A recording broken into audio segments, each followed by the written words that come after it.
అన్నారు భువనగిరి ఎమ్మెల్యే కుంభం అనిల్ కుమార్ రెడ్డి.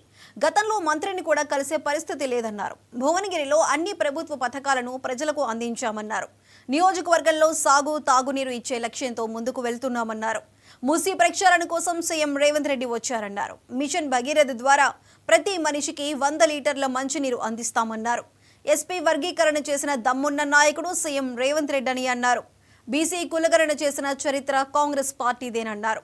గతంలో రేషన్ కార్డులు కూడా ఇవ్వలేదని సీఎం రేవంత్ సారథ్యంలో ప్రతి ఒక్కరికి రేషన్ కార్డులు అందజేస్తున్నామన్నారు.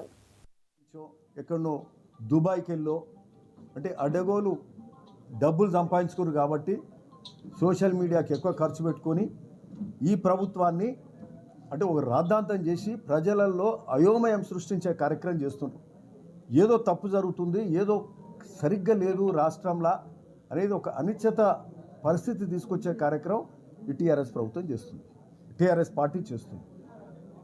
ఈరోజు 10 ఏళ్ల పాటు వాళ్ళు పాలన చేసి ఏ ఒక్క కార్యక్రమం కూడా సరిగ్గా చేయలేదు. వాళ్ళు కట్టిన కాళేశ్వరం ప్రాజెక్ట్ కూలిపోయింది, 1,00,000 కోట్ల అప్పులు చేసిండ్రు ఒక్క కాళేశ్వరం ప్రాజెక్టుకు. దానికి ఈరోజు సంవత్సరానికి దానికి అసలు మిత్తి కలిపి దానికే ఒక 13,000 కోట్లు కట్టాలి సంవత్సరానికి.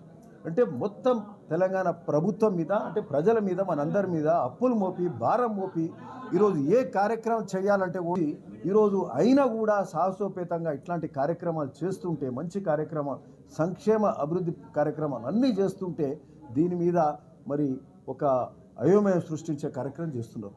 అది తప్పితే ఇంకోటి కాదు.